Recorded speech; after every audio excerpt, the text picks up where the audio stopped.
right. Hey, looks like we are live on YouTube. Good evening, everybody. Clyde Lindsay and Robert Van Orsdale here from Pixel Pro Displays. It is great to see you all once again. We are streaming live on YouTube. So for everybody, if you're on YouTube and you want to join us in the room, there's plenty of room. You're welcome to jump in. Just go to here. I'll show you real quick. Share the screen. Number 4. There we go. Just head on over to pixelprodisplays.com.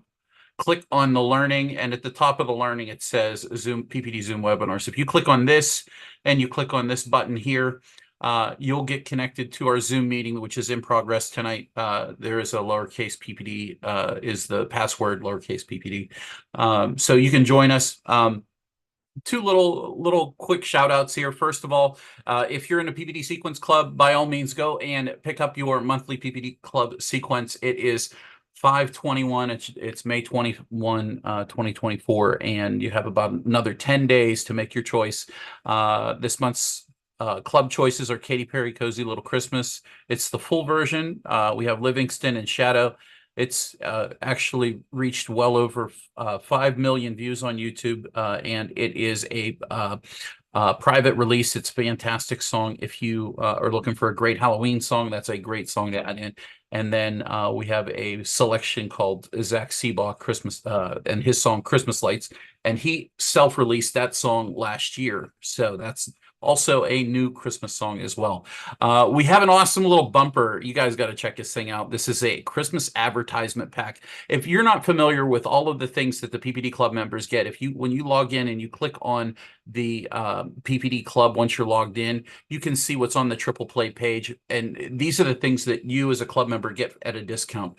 I'm not logged in here under a club member account, so you're not seeing the discount that you would receive, or if you add it to your cart when you're logged in, you get a discount. But we have this awesome little advertising pack. You got two little skits in here. They are broken up into two different sequences that you can play in between your shows. They're cute little skits that will make your light show sound like they are a they have actual funny advertisers in the middle between the songs, so you could add that in and make it sound like a real radio station.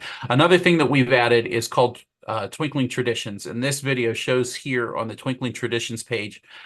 You can go to shop, you can go to Twinkling Traditions. It takes you right to this page. And for club members, we go back to the club member page.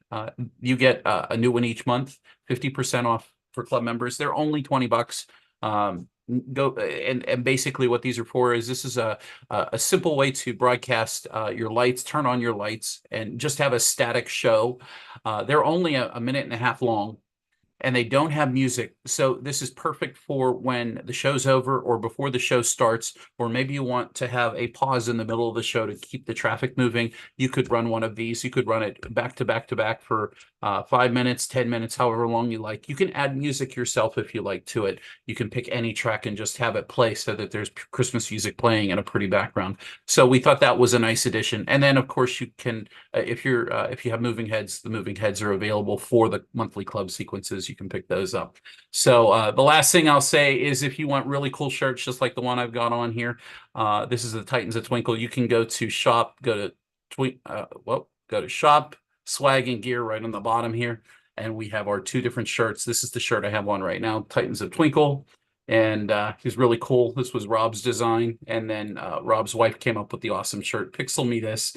This was her idea. And this has been the most popular one. That shirt is so soft. I'm telling you, once you get this and put this on, you'll be like, oh my gosh, it's like, it's beautiful. So during the spring, summer, and fall, you'll want to wear that one. So I want to go ahead and get started tonight. What we're going to go through is we're going to cover a topic, and it kind of was it kind of was brought up. There we go. I welcome everybody. First of all, welcome everybody. I want to say that tonight's video was probably inspired by hopefully somebody who's in the room.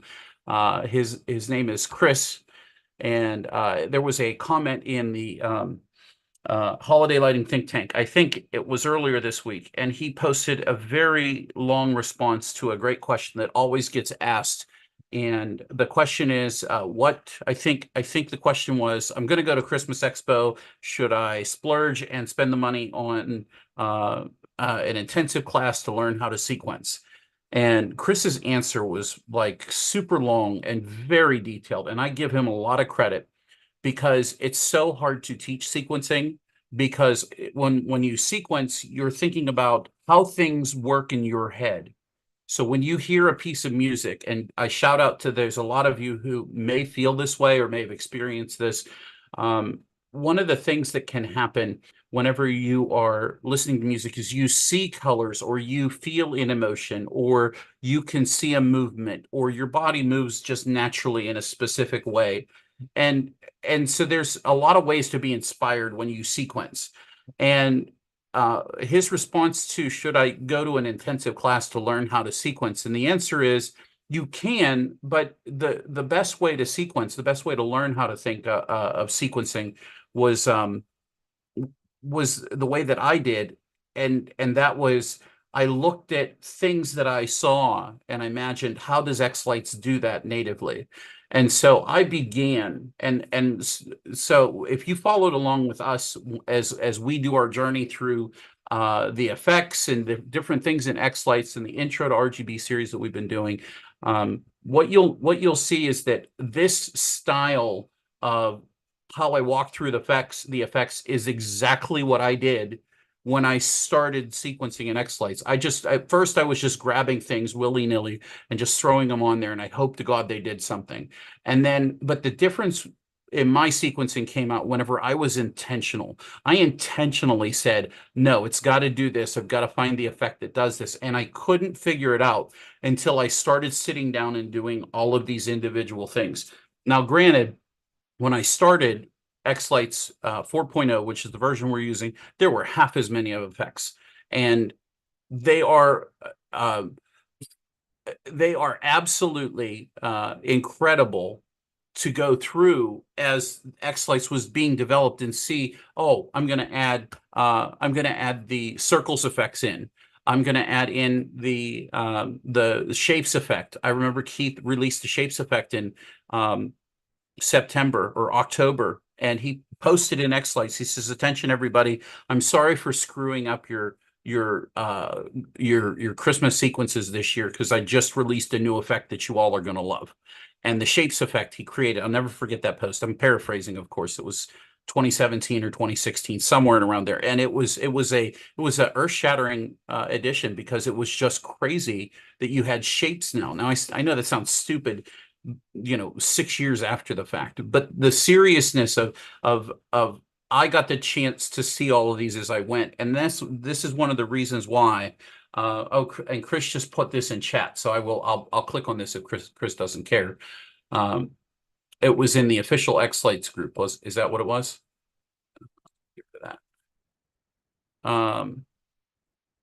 So this fellow asked the question. This will be my third year in xLights, dabbled in sequences, but in no good way. In no way good at it. Which of these should I be looking at if I go to the convention? He's speaking of Christmas Expo, and if I scroll through Chris's response, I mean, whoop, I hit reply instead of view. See more. There we go. And the only reason why I saw this is because he actually tagged me in this, and so it's because of this post that we're doing this here specific post. Chris is very detailed whenever he writes. He's very intentional, and he's very right in everything that he said. But I go through these so that you guys can see me going through these. But if you decide just watching a video is all you need to do and you're just going to figure it out, well, you've got another thing coming. You have to physically, intentionally put that effect down and click on it and see what it does. And there's only so much seeing that you can see before you physically go do. And once you go do, you make a change in your brain and you start to learn a different way.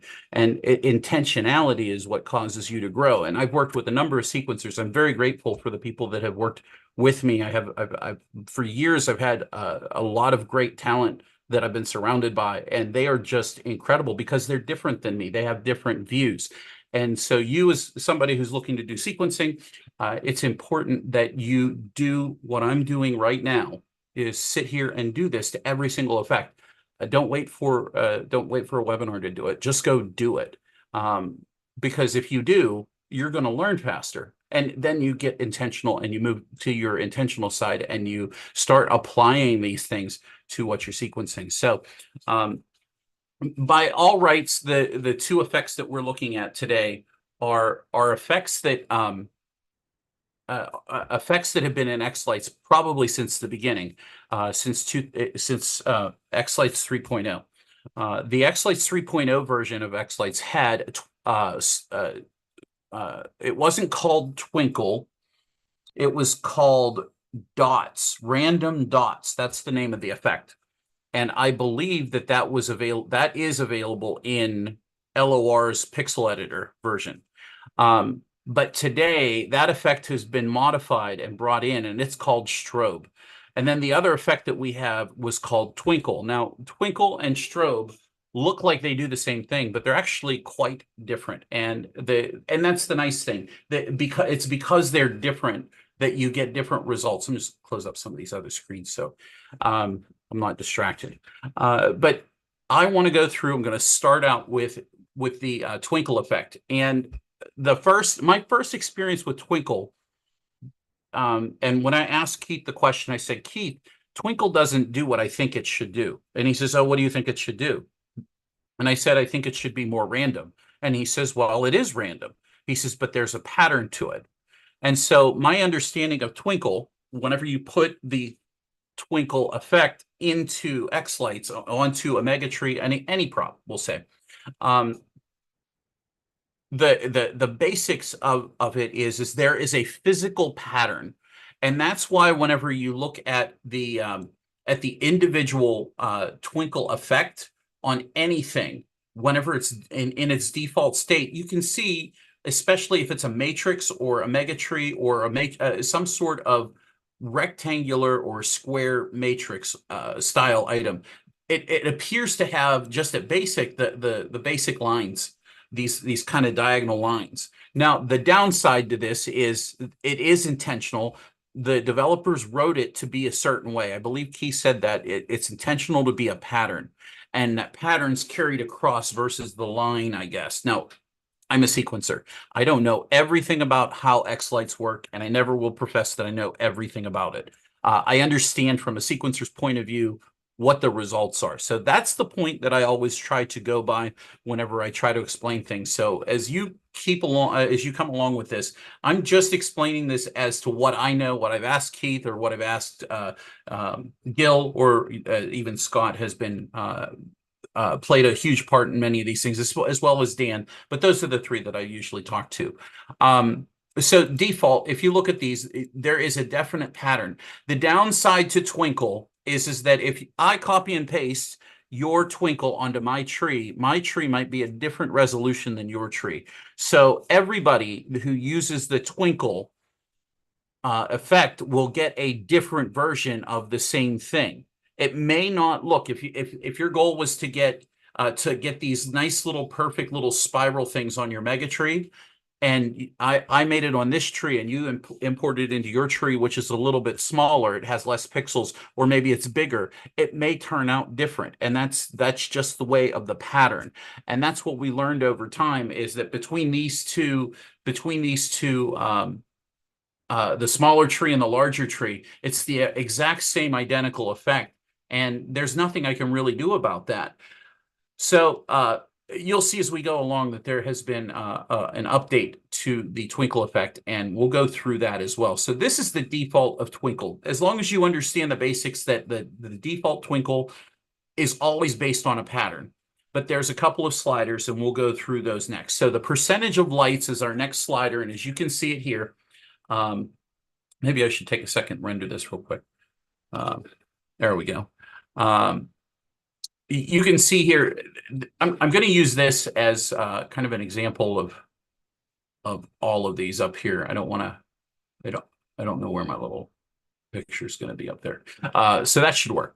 So with the twinkle, and the number of lights or percentage of lights. What all I've done here is I put a different percentage of lights on everything. So I started with 25, I went to 50 on this tree here, I went to 75 on the garage matrix here, and then I went to 100.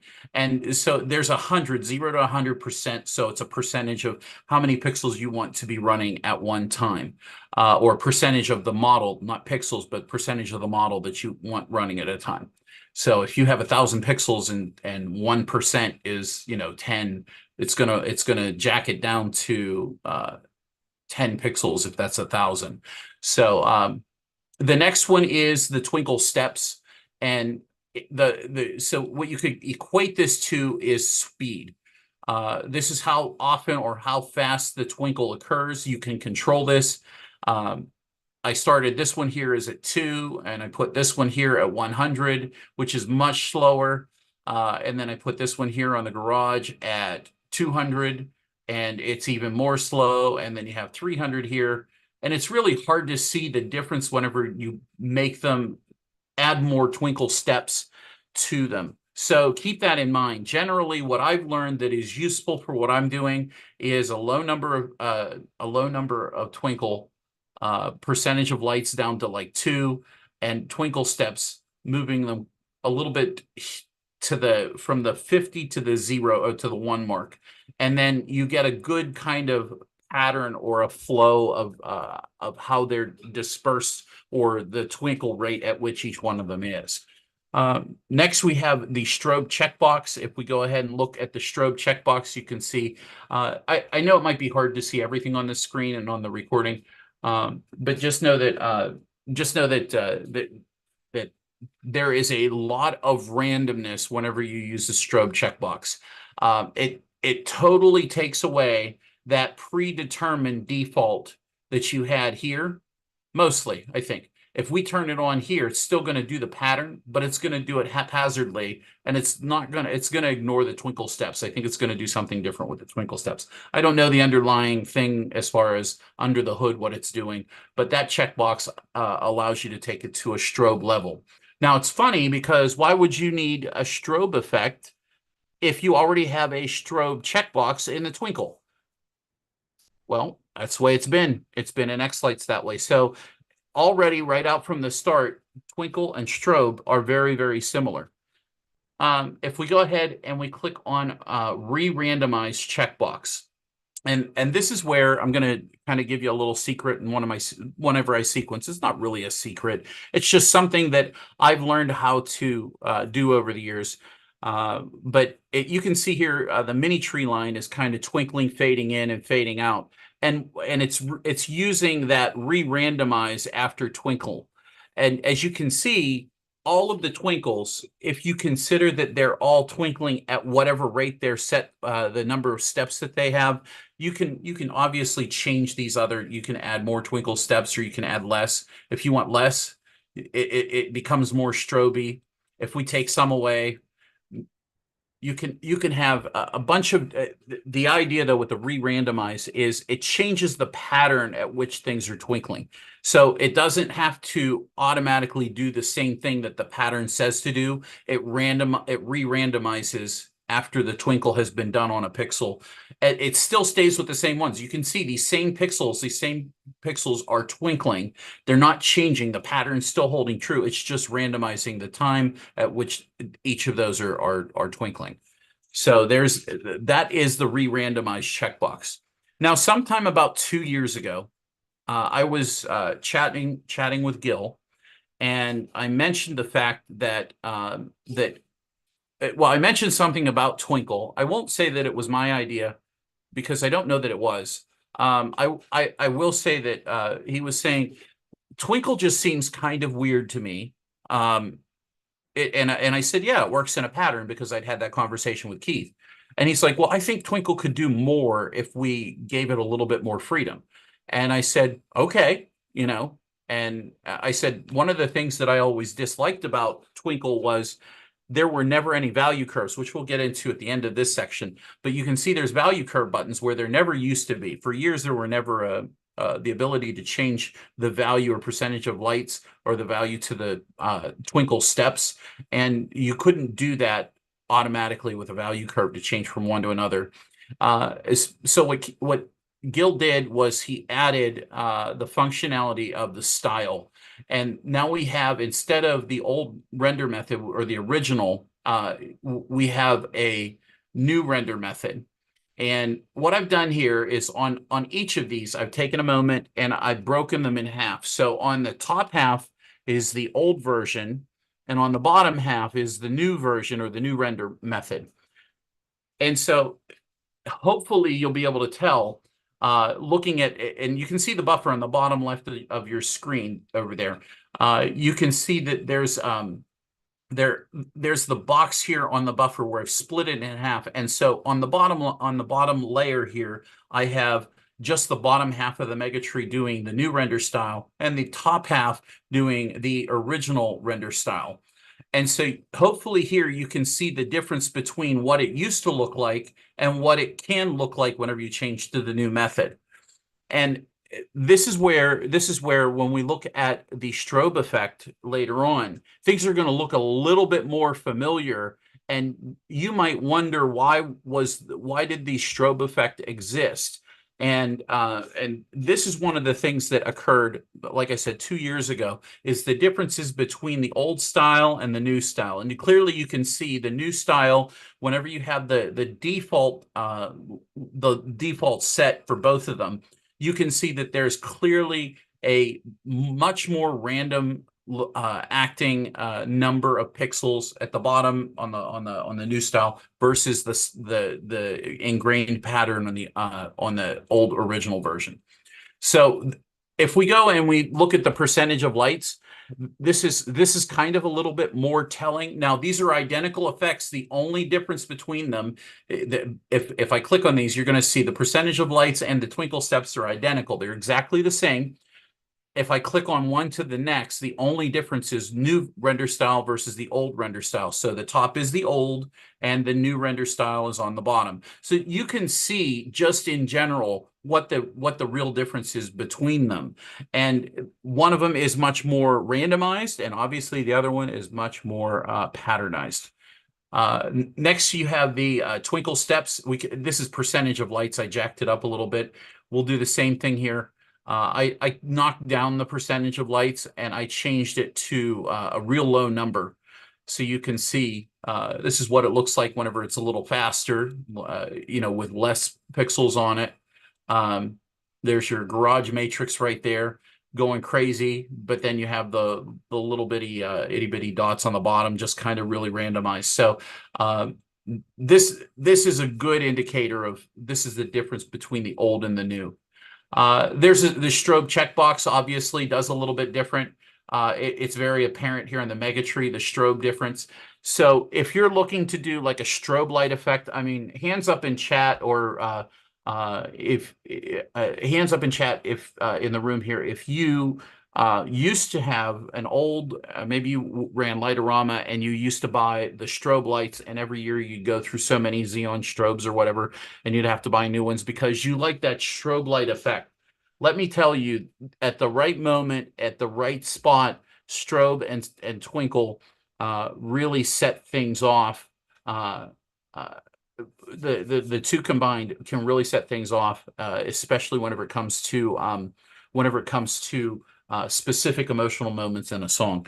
So one of my favorite things to do, I love doing this. I love to use a strobe, but then again, I don't like to overuse it. So don't twinkle and shimmer all. So that's a good habit to follow. And then obviously you have randomize. And obviously the old versus the new, you can see here, this is it's just re-randomizing the pixels, and it's a nice addition that you can mess around with. Now, finally, you got value curves. And as you can see here, I took, these are full buffers on the old render method.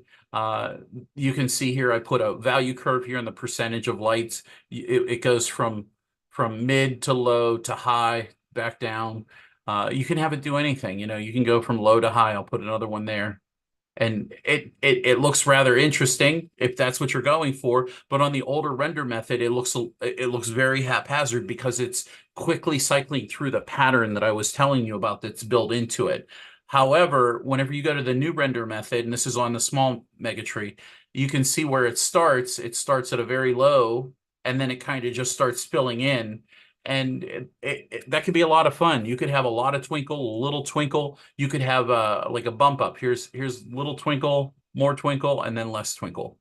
And it all depends on exactly what it is that you're trying to do to fit the mood of a song. Here's what it looks like on the matrix. You have a mid number, and then you slowly drop off real quick, and that's on the twinkle steps. That's how quick they go. So you could have it go at mid-range, which is slow, and then go real fast at the end, and build your value curves in such a manner.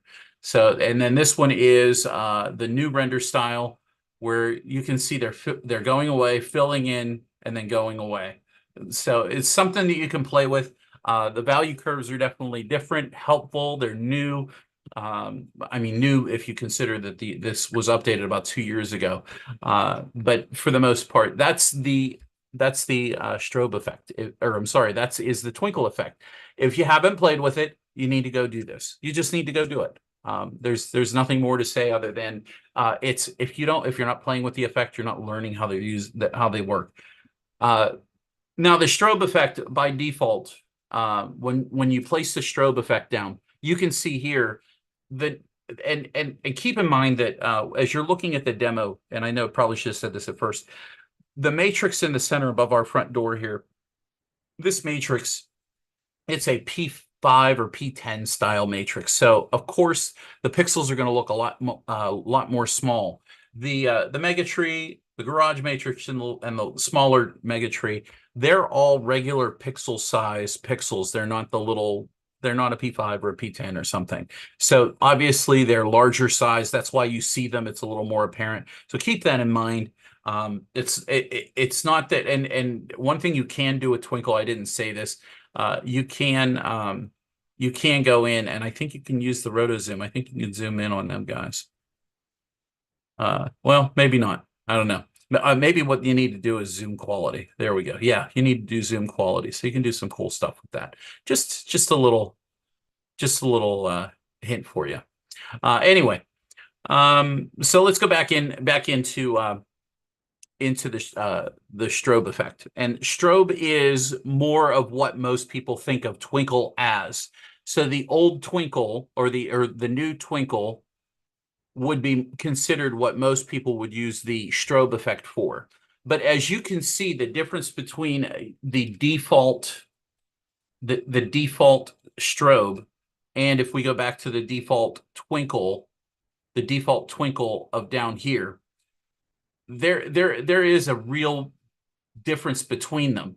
The strobe is more of an on than off. It's more of an old school flash, whereas twinkle is a fade in, fade out type thing, or a randomized fade in and sometimes it fades out, or randomized fade in but it shuts right off. So twinkle is very, very different in how it appears to strobe. Strobe just turns on and off. It doesn't do this fade in, fade out type thing. Now, if we go ahead and zoom in here again, we'll go back here. The number of strobes, this is very fun to play with. You can see here there's different variations of how many strobes are in here. I think I have these all at 150. So keep in mind you can bulk edit your strobe count if you want more. 150 is the midway point. If you jack this all the way up to 300, we bulk edit these. Guess what? You've turned on pretty much basically every pixel, and now you have, for example, here's your matrix. It's almost all on with the off. The strobe is like actually the black pixels, but you don't have black selected. So the number of strobes, that's basically, quickly changing it to whatever it is you want. The old strobe effect is very much like the old twinkle effect in that there are no value curves on here. So none were ever added. It was, I remember Keith saying that it was very challenging and confusing on exactly how he could put that in there. The code was older, and he just said, "I'm not gonna. It's not worth this. It's not worth the juice to squeeze that out." If one developer wants to look at it now and say, "Hey, we could put value curves there," by all means, give it a shot. But I've lived long without it, and if you add it, then great. We'll go ahead and try it. Duration. If we go to the strobe duration, this is where it's a lot of fun to play with things. I have these all set, I think, at 59. I'll go ahead and give you a little bit of variation on some of these. If we move it to the lower number, the duration of each of them is a little bit less. They don't last as long. If you move them up higher, there's more, or they're longer. You can go very short and have in this case, number of strobes, 3 out of 300 is exactly how many's on, and you can see how in the big matrix it's real small. We'll do that in this one here. We'll move the duration down. You can see this is a really nice effect sometimes whenever you have something, whenever you want to get a real good quick strobe effect.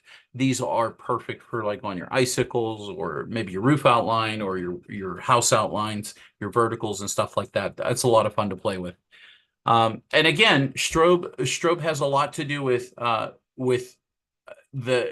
duration and how it works. It's either on or off. It's turning on those random pixels on or off. Now, the next thing that many of you might wonder about how it works is the strobe type. Now, the strobe type that we've been showing you as default has been just individual pixels. But if you change the slider over to slider number 2, you can see that you have this kind of it's either a horizontal 3-pixel line, a vertical 3-pixel line, and it's randomly being placed across the prop. Now, keep in mind that if you look at some of these, that's number 2. This is number 3. We're looking at this mini mega tree, the smaller mega tree, I should say. It's an 8-footer, and it looks like a plus sign basically. That could be helpful for you if you're trying to do something like that. This is strobe type number 4. This is a lot of fun to play with, and this is kind of like they're like all twinkling, and it's the center, and it's like tic-tac-toe, I guess, kind of like a center and the 4 outers of the corner and the 4 inners in the middle. It's a lot of fun to play with. And then this is what it looks like whenever you have a gigantic P5, P10 matrix. It may not appear as exciting. It will fill in more. It'll give more of a twinkle to the prop if you're using this. If you change the strobe type for instances such as putting it on a P5 or a P10, so that you can turn on more of those pixels because it's a higher density prop. The next thing, and I don't know if that I'm sharing with sound, so let me do that real quick. New share with sound. There we go. Now, Miss Sherry, if you are in the room, this is paying a little bit of homage to Miss Sherry, because Rob wrote a song for her. We did an AI thing one night on Tuesday, and this is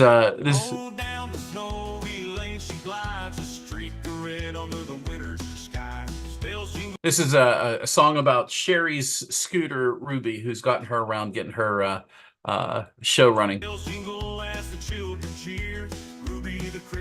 So this is the crazy stuff that we do in Zoom whenever you guys aren't here. If you're with us tonight, that's the kind of stuff we have fun with. Anyway, I'm using that music to show the reaction to strobe, depending on the different types. And so if we look at, and this is if you look at this, where I have these split, the buffer split in half. If you're looking at the top version of the effect, it is reacts to music, and the bottom one does not react. So the green is not reacting to the music. I'm not sure if you're able to tell the difference. Sometimes it's hard for me to see it, but whenever it's just the one and only the one, it looks very, very good. From the park to the festive streets, she's the cheer on every meet. Watch her. So that's kind of what you get whenever you kind of use the reacts to music. I'll go ahead and take it off of here and I'll full size the buffer and we'll give it a couple more strobes and let's give it a little bit longer strobe duration, maybe a couple less strobes. And then it's reacting to music, so let's see what it does. From the park to the festive streets, she's the cheer on every meet. So in reality, it has it's kind of lined up pretty good with the music. It took the beat of the music and it kind of really played with it a lot. So that is probably one of the nicest or best additions to the add into your sequencing. I think we did this in in one of our Twinkle Tip Friday videos. We did sequencing simplified, and this is one of the effects that whenever you use it with music, it will kind of do something with the music. So the last section that I want to go over is physically putting the two together and just kind of playing with them. You do have to sit down and you do have to mess around with both of these. Just again, being intentional with what you're doing when you're sequencing, like Chris pointed out, it's if you take your time and you put these two together and you say, okay, well, what can this strobe do? Now the strobe here is on the top, and what can this twinkle do? The twinkle's on the bottom. Which render method do you want to use on here? Do you want to use the old render method or do you want to use the new one? Do you want to have that pattern? And another thing too, and I really didn't get into this, I didn't want to make it too complicated. One of the things that you want to do is you want to add a second color in, or even two blacks here will give you kind of a different pattern whenever you're using the old method. Whenever you go to the new method, it kind of the black also is considered a twinkling pixel. You just can't see it. If we add yellow, you can see white and yellow, so you can do white and yellow as a twinkle. But the strobe here, the same thing. The same thing applies. You can have yellow and white strobing on the same colors or on the same strobe if you're looking to do that. It's all in what you want. It's all in what you're looking to do. This versus the top one versus the bottom one. If you need less percentage of lights, you might notice if we take this all the way down to like the absolute lowest, look at what Twinkle using the new render method does. It has a whole lot more going on with it than the strobe does. And so if you need less strobing, if you need less, I don't want to say strobing, if you need less twinkle, then it might be helpful to change your twinkle to do something similar to, like, let's say this. Let's go ahead and put this over here and let's full size it and let's get rid of the color here. You can always layer these two effects and you can paste another one here. And because it's randomized, we can do red, but if we show red, you'll see the addition of the second effect between the two. But if we go back to white and we add a little bit more, I want a little bit more. This is too much. This is too much on the low setting, but I wanted more than that, but I didn't want too much. This is how you do that. So you can always add one. And the reason why now I have two of them is I can change the strobe duration on the second one to add more in. So some of them are being a little bit more random or faster than the top one is. So if you're all following what I'm trying to say, is sometimes the blink is a little bit more for some and a lot less for others. Because you have two different effects. So that's something that I really think is important for you guys to consider messing around with whenever it comes to playing with these two different effects. Now, another thing that I'll show you is, this is one of my favorite things. I showed it earlier. I'll use a shortcut key. Whenever I work with like my mini trees or the snowflakes or something like that, one of the things, whenever you hear music like this, oh, that's Sherry's probably smiling in her glory right now. If we go with Twinkle, and if I change the render style here to per model, or let's see, we want to go to default model as pixel. What it does is it says turn the effect into a full model or apply the effect to the full model. Don't apply it to its individual pixels. So what xLights is seeing right now is it sees a group of mini trees and is saying one mini tree is a model. Treat that model as a single pixel. So this is what happens whenever you use Twinkle over top of your group, where you can have a few numbers where you can see, look, they're kind of just, they're fading in and out. This is one of the things that I like to do. And if I'll sit here, and one of the things I can mess around with here is I can have this go just a little bit faster. Come on.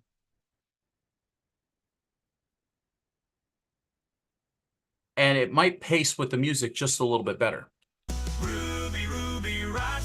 And then the other thing is, remember what I said with Twinkle, you might have to use a little bit more black. So if you use black as a Twinkle, look, you just cut down on the number of models that are turned on. So playing with colors with the Twinkle effect, I mean, I can come in here with, let's use turquoise. There's black, turquoise, and white. And it has that twinkle effect to it. See how it's got a pattern to it. It always has the pattern to it with the old render method. And then keep in mind that if you randomize after twinkle, look, it's starting to pick up other ones and different ones. And it's doing it randomized, but it still has that pattern to it. So keep in mind the difference between the old render method, the new render method. The new render method doesn't flash in and kind of dance with it and unless you really kind of play with it. So that's one of, I guess I could say that's one of the things that I like to use the twinkle effect for. I'm definitely a fan of the strobe and layering the strobe in whenever I only want a few twinkles. Now the last thing, and I saved the best for last, the last thing that many of you might be familiar with, let's do a color wash. We'll do a red color wash, and we will do a vertical fade, horizontal fade, and I want to do this on a matrix. One of the things that is built into the color palette is sparkle. And sparkle has two settings, and this is kind of a homage to, and I didn't mention that I was going to do this, but this fits perfectly in here with this. Sparkles has a slider, and as we add more sparkle, you get more sparkle. There is no way to control the sparkle. If you put one sparkle, let me put this down here. If you put one sparkle here, you get all of this. And sometimes that's too much. Sometimes xLights is better at controlling the sparkle to fit a little bit better. That's what this sparkle reflects music. So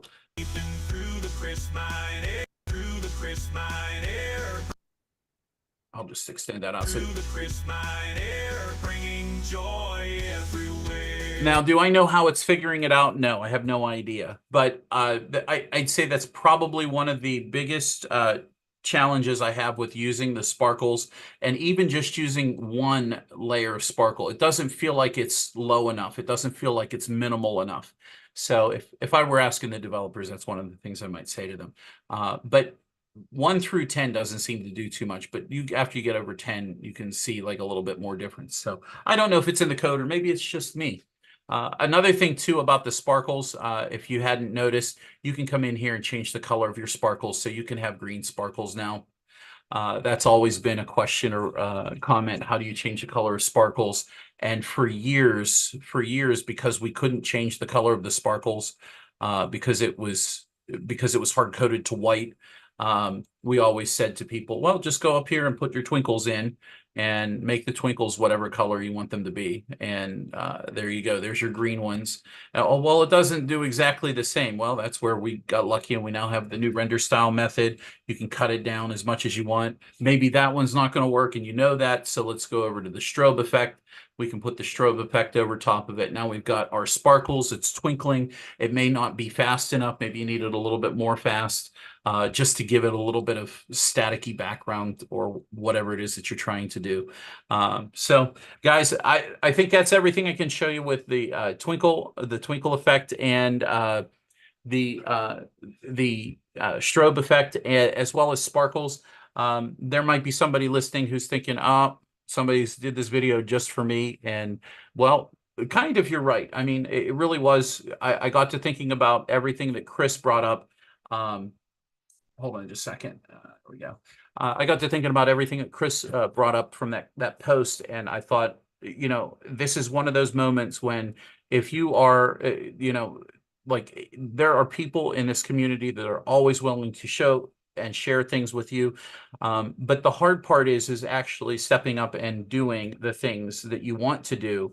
And like it or not, sequencing is a lot of fun for some of us, and sequencing for some of us, for others of us, is painful. It's very tedious. It's programming to the nth degree. There are too many options. Geez, there's well over 35 graphic effects in xLights now. 35 or maybe 37 now, 38.